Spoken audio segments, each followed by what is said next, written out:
नमस्कार, exam happy by Jharkhand channel में आपका स्वागत है। तो दोस्तों जुड़ चुका हूं मैं यहां पर जेटेट परीक्षा की तैयारी को लेकर के। तो यदि आप झारखंड में 6 to 8 सामाजिक विज्ञान शिक्षक की तैयारी या भाषा शिक्षक की तैयारी कर रहे हैं तो यह वीडियो आपके लिए बहुत ही महत्वपूर्ण होगा, क्योंकि देखिए आपका जो न्यू सिलेबस बना है उसमें ज्योग्राफी सेक्शन के अंतर्गत यहाँ पर आपको जो है टॉपिक दिए गए हैं, जो सिलेबस दिए गए हैं वो आपको हम यहाँ पर देखिए JCERT जैक के किताब का हूबहू प्रश्न उत्तर आपको हम करवा रहे हैं और JCERT जैक का पूरा नोट्स बना हुआ हम आपको दे रहे हैं। यदि आप 6 से 8 सामाजिक विज्ञान शिक्षक या भाषा शिक्षक की तैयारी करना चाहते हैं तो आप यहाँ से जुड़ सकते हैं और सिर्फ केवल यदि ज्योग्राफी की तैयारी करना है तो 150 रुपये आपको लग रहे हैं, और यदि आपको भाषा शिक्षक की तैयारी करना है तो उसके लिए भी यहाँ पर सामाजिक विज्ञान के अंतर्गत भूगोल का 150 रुपये, और कंप्लीट तैयारी यदि आपको करना है तो आप सिर्फ 500 रुपये में घर बैठे ही 6 to 8 सामाजिक विज्ञान शिक्षक या भाषा शिक्षक की आप तैयारी कर सकते हैं। तो आज हम लोग यहाँ पे देखेंगे आपको भूगोल के अंतर्गत जो पार्ट दिया गया है मानव संसाधन, आज उसी का हम लोग यहाँ पे जिक्र करेंगे। मानव संसाधन को पूरी अच्छी तरह से आप देख लेंगे, यहाँ से प्रश्न अवश्य आपके एग्जाम में आएंगे। तो आप सभी JCERT जैक की किताब से पढ़ने के लिए आप सभी अवश्य जुड़िएगा। चलिए देखते हैं मानव संसाधन। जो न्यू सिलेबस बनाया गया है उसमें आपको देखिए पढ़ना है मानव संसाधन, ह्यूमन रिसोर्स को लेकर के, ठीक है। तो यहाँ पर आप देखिएगा कि अगर मानव संसाधन आपको टॉपिक पढ़ना होगा तो आप यहाँ पर जो JCERT किताब है उसके क्लास 8 एक्सरसाइज 6 में आप जा करके देख सकते हैं, ठीक है। वहाँ पर ह्यूमन रिसोर्स से आपको मानव संसाधन का पूरा चैप्टर वहीं से कंडक्ट किया गया है और आपको JCERT जैक के किताब से बनाया गया है, जिसका हमने यहाँ पर आगे आपको वीडियो भी दिखा दिया है। आप वहाँ से जा कर के तैयारी कर सकते हैं। उसके हर एक प्रश्न को हमने यहाँ पर छूने का प्रयास किया है जो कि आपको किताब में दिया गया है, ठीक है। तो आप सभी भूगोल जो SST या भाषा शिक्षक की तैयारी कर रहे हैं तो उनके अंतर्गत मानव संसाधन चैप्टर दिया गया है सिलेबस में, उस सिलेबस को आप लोग यहाँ पर देख लीजिएगा। सिलेबस के अंतर्गत ही आपके प्रश्न रहेंगे, इसलिए आप सभी JCERT पढ़ने की ओर ध्यान दीजिएगा, ठीक है। चलिए, मानव संसाधन मंत्रालय का निर्माण कब किया गया था? सबसे पहला प्रश्न है कि ये जो आपका मानव संसाधन मंत्रालय आएगा, ठीक है, उसके पहले क्या था? आपका शिक्षा मंत्रालय था। शिक्षा मंत्रालय से बना क्या चीज़? मानव संसाधन मंत्रालय। तो ये मानव संसाधन मंत्रालय का निर्माण कब किया गया? 1984 में, 1985 में, 1986 में या 1987 में किया गया, ठीक है।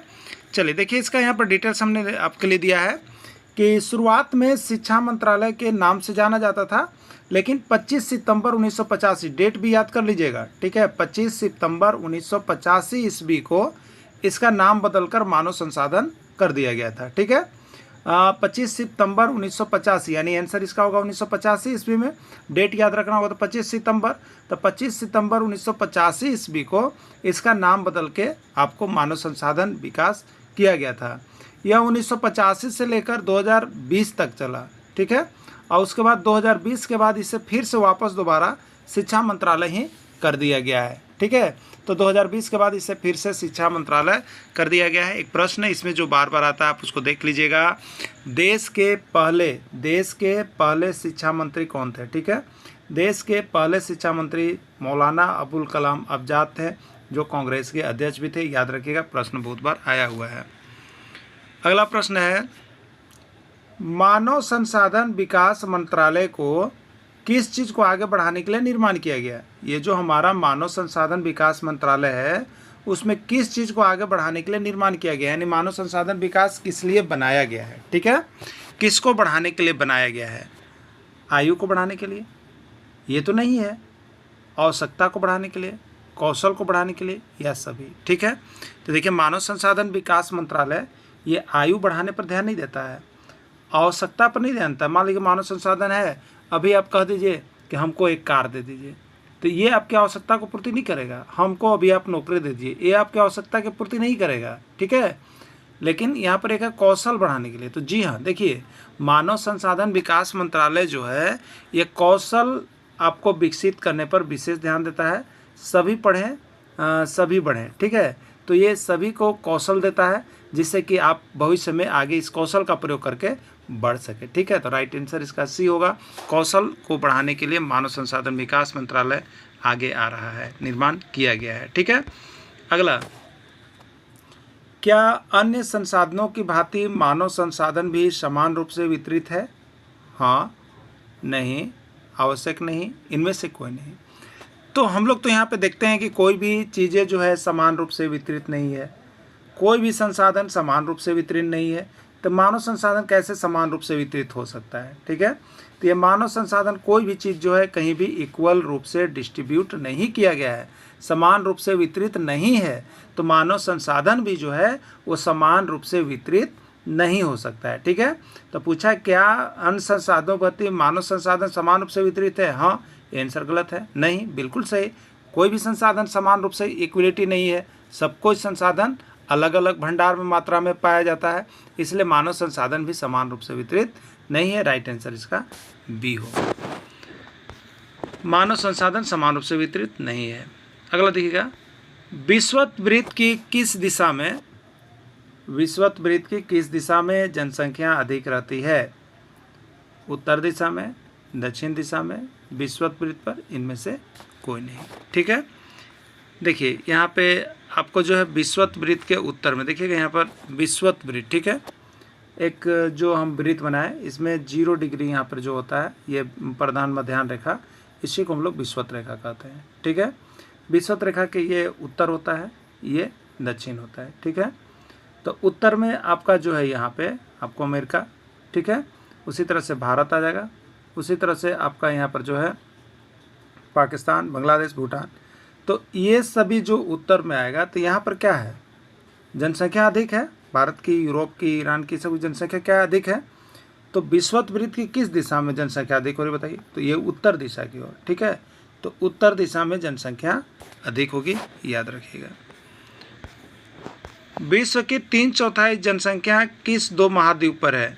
विश्व की 3/4 जनसंख्या जो है वो किस 2 महाद्वीप पर है? एशिया, अफ्रीका, अंटार्कटिका, ए और बी दोनों। ठीक है, तो देखिए एशिया, ये तो यहाँ पे जो है जनसंख्या बहुत ज़्यादा है, अफ्रीका में भी जनसंख्या बहुत ज़्यादा है, अंटार्कटिका में जनसंख्या बहुत कम है, बर्फ़ का घेरा। ठीक है, ए और बी दोनों, यानी कौन सा वो 2 महाद्वीप है जहाँ पर 3/4 जनसंख्या रहती है महाद्वीप में?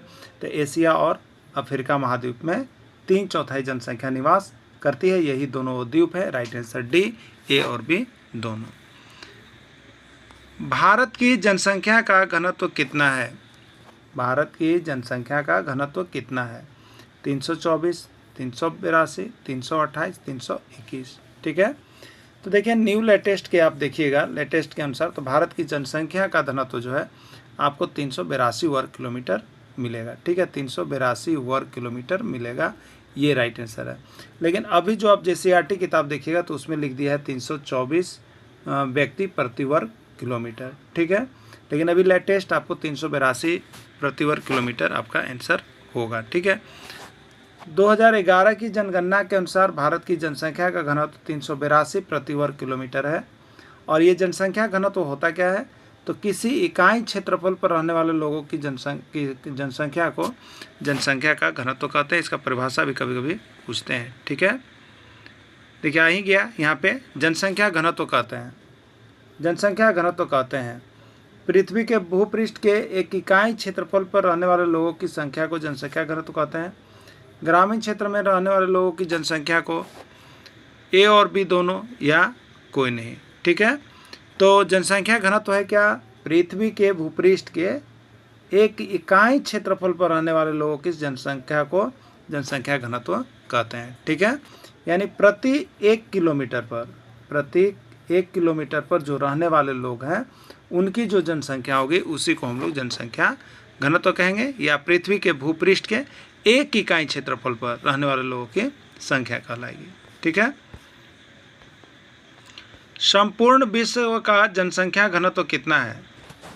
संपूर्ण विश्व का जनसंख्या घनत्व कितना है? 51%, 35%, 55% या 65%। ठीक है, तो जो हमारा संपूर्ण विश्व है उसके जनसंख्या का घनत्व जो है आपको 51 है। ठीक है, कितना है? 51 है। ठीक है, 51 घनत्व है संपूर्ण विश्व का जनसंख्या का घनत्व।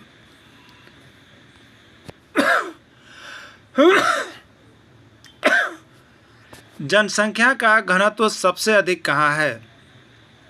जनसंख्या का घनत्व सबसे अधिक कहाँ है? पूर्वी एशिया, पश्चिमी एशिया, दक्षिण मध्य एशिया, उत्तरी एशिया। ठीक है।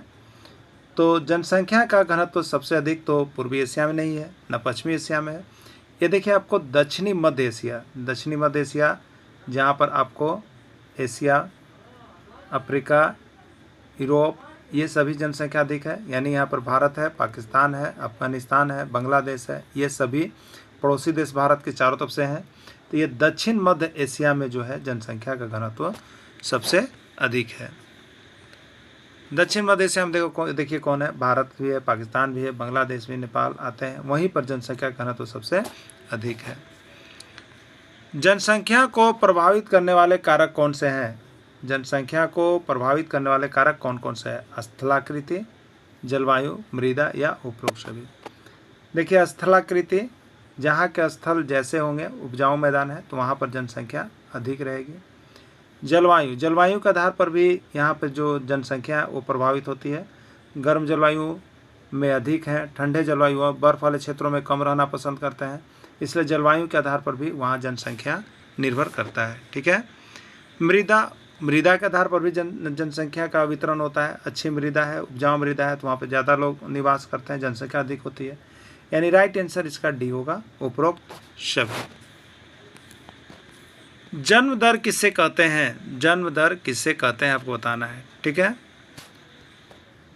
पहला है प्रति 1000 में जीवित जन्म लेने वाले बच्चों की संख्या को, प्रति 100 में जन्म लेने वाले बच्चों की संख्या को, प्रत्येक 1000 में मरने वाले बच्चों की संख्या को, डी कोई नहीं। ठीक है।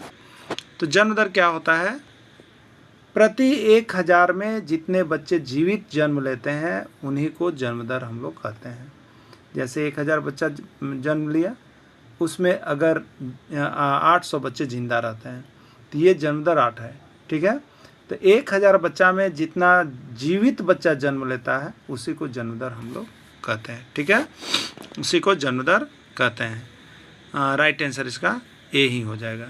तो प्रति 1000 में जन्म लेने वाले जीवित बच्चों की संख्या को जन्म दर और प्रति 1000 में मरने वाले बच्चों की संख्या को मृत्यु दर कहा जाता है। ठीक है।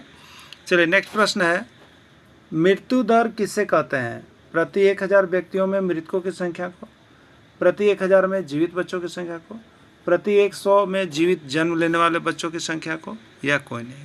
ठीक है। तो मृत्यु दर किसे कहते हैं? तो प्रति 1000 व्यक्तियों में मृतकों की संख्या को मृत्यु दर के नाम से जानते हैं। ठीक है। प्रवास किससे कहते हैं? प्रवास किससे कहते हैं आपको बताना है। किसी विशेष क्षेत्र में लोगों के आने जाने को प्रवास कहते हैं। सदैव एक ही स्थान पर रहने वाले लोगों को प्रवास कहते हैं। ए और बी दोनों या कोई नहीं। ठीक है। तो देखिए प्रवास क्या है? कहीं से आना, कहीं से जाना। ये विशेष क्षेत्र में लोग आते हैं या जाते हैं, ये आने जाने की क्रिया को हम लोग प्रवास कहते हैं। राइट आंसर ए होगा। सदैव एक ही स्थान पर रहने वाले लोगों को क्या कहते हैं? आवासीय कहते हैं। ठीक है, या स्थानीय कहते हैं, या अस्थायी कहते हैं। ए और बी दोनों कोई नहीं, तो इसका राइट आंसर ये होगा। किसी विशेष क्षेत्र में लोगों के आने जाने को प्रवास कहते हैं। लोग यहाँ से प्रवास कर जाते हैं दूसरे जगह जाकर रह जाते हैं, वो प्रवास हो गया। एक क्षेत्र से दूसरे क्षेत्र आना जाना प्रवास है। किन कारणों से देश के अंदर बड़ी संख्या में लोग ग्रामीण क्षेत्र से शहरी क्षेत्र की ओर पलायन कर रहे हैं? बताइएगा। रोजगार के, शिक्षा, स्वास्थ्य सुविधा या उपयोग सभी। ठीक है। तो देखिए देश के अंदर बड़ी संख्या में लोग ग्रामीण क्षेत्र से शहरी क्षेत्र की ओर पलायन कर रहे हैं, जा रहे हैं। इसका कारण क्या है? रोजगार। बहुत ही सही बात है, यह सही आंसर है। रोजगार की तलाश में लोग ग्रामीण क्षेत्र से निकल के शहरों की ओर जा रहे हैं, जिससे कि उनको रोजी रोटी चल सके, रोजगार मिल सके। शिक्षा, देखिए आपको सामान्य शिक्षा तो देहात में, ग्रामीण क्षेत्र में मिल जाती है, लेकिन उच्च शिक्षा लेने के चलते लोग शहरों की ओर पलायन कर रहे हैं, ग्रामीण क्षेत्र से शहरों की ओर पलायन कर रहे हैं। ठीक है। स्वास्थ्य सुविधाएं, शहरों में स्वास्थ्य की सुविधाएं बहुत कम है। देखिए सरकार को तो ये होना चाहिए था कि स्वास्थ्य सुविधाओं के लिए डॉक्टरों को बैन लगा दें, कि जब भी वे डॉक्टर बने प्रारंभ में तो 5 साल की सेवा जो है, 5 साल की सेवा उनको ग्रामीण क्षेत्र में देना होगा। ठीक है। इससे क्या होगा? तो जो ग्रामीण क्षेत्र है वहाँ जनसंख्या रहेगी, क्योंकि उनको स्वास्थ्य सुविधाएं वहाँ पर डॉक्टरों की तरफ से मिलेगी। लेकिन यही चीज़ बैन नहीं है, इसलिए डॉक्टर लोग कहाँ रहते हैं? ज़्यादा शहरों की ओर रहते हैं और लोगों का उन्मुखीकरण कहाँ हो रहा है, तो शहर की ओर लोग पलायन कर रहे हैं। तो राइट आंसर क्या होगा, उपयुक्त सभी, यानी ये सभी इसके राइट आंसर होंगे। देश में आने वाले लोगों को क्या कहते हैं, देश में आने वाले लोग को क्या कहते हैं, उत्प्रवासी, प्रवासी, अप्रवासी, निवासी। देश में आने वाले लोग, ठीक है, देश में आने वाले लोग, अप्रवासी, निवासी जो वहीं पे निवास करते हैं, प्रवासी जो वहीं जाते, और एक उत्प्रवासी। दो चीज़ जानना है, उत्प्रवासी और प्रवासी। तो जो लोग अपने देश को छोड़ कर जाते हैं, प्रश्न पूछेगा, जो लोग अपने देश को छोड़ कर जाते हैं तो उसको उत्प्रवासी कहते हैं, और जो लोग अपने देश में आ रहे हैं उसको हम लोग अप्रवासी कहते हैं, अप्रवासी, ठीक है। अगला है, वे लोग जो देश छोड़कर चले जाते हैं क्या कहलाते हैं। कुछ लोग जो है अपने देश को छोड़कर चले जा रहे हो, क्या कहलाएंगे, अप्रवासी, उत्प्रवासी, देशी या निवासी, ठीक है। अप्रवासी तो लोग अपने यहाँ जो आन जान कर रहे हैं वो अप्रवासी है। उत्प्रवासी जो अपना देश ही छोड़कर चला गया, ठीक है, तो जो देश छोड़कर चला गया उत्प्रवासी। देशी जो अपना देश का रहता है। निवासी जो एक स्थान पर रहता है, ठीक है। तो इसका राइट आंसर क्या होगा, उत्प्रवासी, जो लोग अपने देश को छोड़कर चले जाते हैं, ठीक है।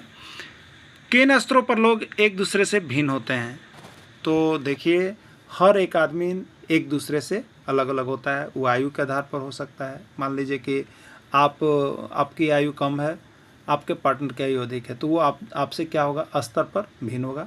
लिंग के आधार पर, महिला पुरुष लिंग के आधार का स्तर भिन्न होता है। साक्षरता के आधार पर, कोई शिक्षित है कोई अशिक्षित है, तो ये लोग एक दूसरे से भिन्न होंगे। व्यवसाय के आधार पर, विभिन्न लोग व्यवसाय के आधार पर भी उनका स्तर अलग अलग होता है, ठीक है, स्तर अलग अलग होता है, व्यवसाय के आधार पर स्तर अलग होता है। और डी है उपयुक्त सभी, राइट आंसर इसका होगा उपयुक्त सभी, ठीक है। जनसंख्या संगठन का अध्ययन करने की रुचिकर विधि क्या है। जो हमारा देखिए जनसंख्या का संगठन है उसका अध्ययन करने का रुचिकर विधि क्या है, जनसंख्या पिरामिड, जनगणना, जनसंख्या वृद्धि, कोई भी नहीं, ठीक है। तो जो जनसंख्या संगठन का अध्ययन करता है वो देखिए हमारा जनसंख्या पिरामिड ही होता है। जो जनसंख्या का संगठन होता है उसका अध्ययन करने के लिए बताता है।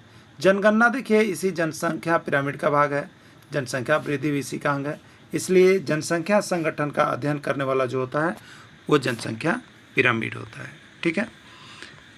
अपनी आवश्यकता के अनुरूप किस प्रकार के लोग अपने संसाधन का विकास कर सकते हैं। अपनी आवश्यकता के अनुरूप कौन से लोग हैं जो अपने संसाधन का विकास कर सकते हैं, कौन से लोग, स्वस्थ लोग, शिक्षित लोग, अभिप्रेरित लोग या सभी।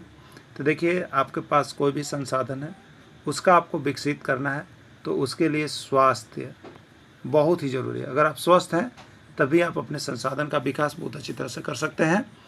शिक्षित हैं तो संसाधनों का विकास करने के लिए आपको शिक्षित होना भी जरूरी है। और अभिप्रेरित, मान लीजिए आप स्वस्थ भी है शिक्षित भी है लेकिन आपके अंदर प्रेरणा है ही नहीं तो भी आप अपने संसाधनों का विकास अच्छा तरह से नहीं कर सकते हैं। यानी स्वस्थ भी होना चाहिए, शिक्षित भी होना चाहिए और उसके लिए उसको अभिप्रेरित भी होना चाहिए, तभी जा कर के यह जो होता है आपको प्रेरणा होती है।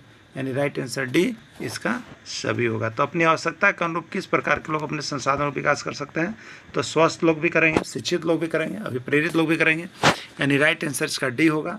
सभी ऐसे लोग जो है वो सभी लोग यहाँ पर संसाधन का विकास कर पाएंगे। जनसंख्या घनत्व को किस प्रकार व्यक्त किया जाता है, प्रति वर्ग किलोमीटर में, प्रति वर्ग मीटर में, प्रति वर्ग सेंटीमीटर में, प्रति वर्ग लीटर में, ठीक है। देखिए जो जनसंख्या का घनत्व है वो क्या होता है, इसका परिभाषा, तो प्रति 1 किलोमीटर या प्रति वर्ग किलोमीटर में रहने वाले लोगों की संख्या को जनसंख्या का घनत्व कहते हैं, ठीक है। तो जनसंख्या के घनत्व को किस प्रकार व्यक्त किया जाता है, तो प्रति वर्ग किलोमीटर में जनसंख्या के घनत्व को व्यक्त किया जाता है। यानी 1 वर्ग किलोमीटर में रहने वाले लोगों की संख्या को जनसंख्या का घनत्व कहते हैं। निम्न में से अधिक घने बसे क्षेत्र कौन से हैं, एंडीज पर्वत, आल्प्स पर्वत, गंगा का मैदानी क्षेत्र या हिमालय क्षेत्र, ठीक है। देखिए एंडीज पर्वत, आल्प्स पर्वत, ये सभी पर्वत हैं, ठीक है। आल्प्स पर्वत यूरोप में, एंडीज पर्वत दक्षिण अमेरिका में। तो ये पर्वतीय क्षेत्रों में जनसंख्या जो है क्या होगी, विरल होगी, घना नहीं होगा। पर्वत पर जनसंख्या होगा लेकिन बहुत कम होगा, तो विरल होगा। अब है गंगा का मैदानी क्षेत्र। तो देखिए मैदानी क्षेत्र या स्थलीय क्षेत्र जहाँ भी होगा वहाँ पर जनसंख्या बहुत अधिक निवास करेगी। और गंगा का मैदानी क्षेत्र, तो गंगा का मैदानी क्षेत्र कहाँ पड़ता है, तो उत्तर प्रदेश में पड़ता है, उत्तर प्रदेश में। तो उत्तर प्रदेश की जनसंख्या तो सबसे अधिक है, तो मैदानी क्षेत्रों में जनसंख्या सबसे अधिक निवास करती है, इसलिए इसका राइट आंसर होगा गंगा का मैदानी क्षेत्र। हिमालय क्षेत्र नहीं होंगे, ये पर्वतीय क्षेत्र है जो भारत नेपाल में भी पड़ता है। तो ये ए, बी और डी गलत है, राइट आंसर होगा गंगा का मैदानी क्षेत्र जहाँ पर जनसंख्या सबसे अधिक घना है। ठीक है, जनसंख्या सबसे अधिक घना है। निम्नलिखित में से कौन सा परिवर्तन प्राकृतिक कारक है, निम्नलिखित में कौन सा ऐसा जो है परिवर्तन वो प्राकृतिक कारक है, आदमी पर निर्भर नहीं करता, वो प्रकृति पर निर्भर करता है। जन्म दर, मृत्यु दर, प्रवास, ए और बी दोनों। तो जन्म दर यानी कितने बच्चे जन्म लेंगे, स्वस्थ बच्चे जन्म लेंगे, ये हमारे और आपके ऊपर निर्भर नहीं करता है, ये प्रकृति पर निर्भर करता है। यानी प्राकृतिक से ये जो है जन्म दर या मृत्यु दर प्रभावित होता है। हम आप किसी को जन्म नहीं दे सकते, किसी को मृत्यु नहीं दे सकते हैं। जिसको जन्म लेना होगा, जीवित रहना होगा, वो रहेगा ही, जिसको मरना होगा वो मरेगा ही। तो ये प्राकृतिक चीज़ है, इसलिए जन्म दर और मृत्यु दर जो है ये प्राकृतिक कारक है, बाकी नहीं है। तो राइट आंसर डी, ए और बी दोनों। ठीक है, जन्म दर मृत्यु दर से अधिक होना क्या कहलाता है, जन्म दर अगर अधिक है, मृत्यु दर कम है, तो क्या होगा, जनसंख्या वृद्धि, जनसंख्या घटोतरी, जनगणना, कोई नहीं। तो देखिए जन्म दर अधिक है, मान लीजिए एक तराजू हम लोग लिए, ठीक है, ये जन्म दर है, ये मृत्यु दर है। तो जन्म दर अधिक है, मृत्यु दर कम है। तो जन्म दर अधिक है मतलब जनसंख्या वृद्धि है, जनसंख्या वृद्धि होगा। तो जन्म दर अगर मृत्यु दर से अधिक हो तो उसको हम लोग जनसंख्या वृद्धि के अंतर्गत रखेंगे। ठीक है, तो ये मानव संसाधन का पार्ट 1 था। इसका एक और पार्ट लेकर के हम आएंगे, उसको आप लोग देख लीजिएगा। मानव संसाधन टॉपिक आपको जेटेट के न्यू सिलेबस में लिखा हुआ है ज्योग्राफी सेक्शन के अंतर्गत, इसलिए आप लोग इसको पढ़ करके जाना नहीं भूलिएगा। और जेटेट का जितना भी सिलेबस बनाया गया है वो सब हम आपको यहाँ पर पार्ट बाई पार्ट दे रहे हैं।